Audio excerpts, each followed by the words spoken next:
Hello, everyone. Todd. Just wrapped up another day at work as a jail officer. Mark, and let me tell you, it's been quite the adventure.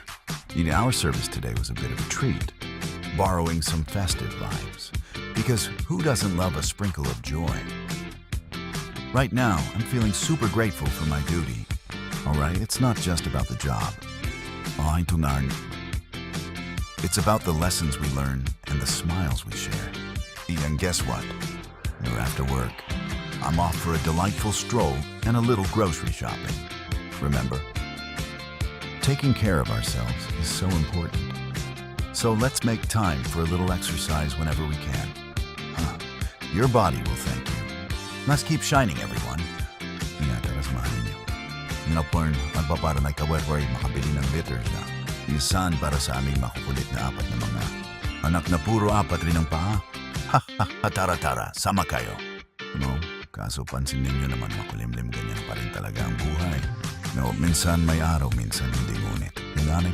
Ganun talaga ang buhay, minsan talaga. Kinakaya natin, minsan hindi, pero wag sumuko dahil ganyan talaga ang buhay, kayanin natin. Napalagi kasi para sa bayan ito ba? At ayun na nga, sinabihan ko na kasing close ayun. Siya ang nagalit at hindi alam na kung saan pupunta, pero tara samahan ninyo. Kami mag-grocery ng mga importanteng gamit. Baka kasi magalit si bossing ko na ito.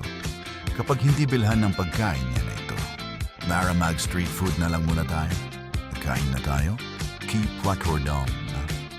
Industria. Habang iniisip na kung kakasya na ba mamaya ang pera para sa grocery. Matakaw si bossing ko pero mas ayos na.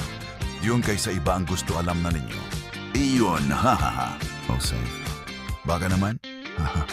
No, ang naganda talaga ng anghel ko,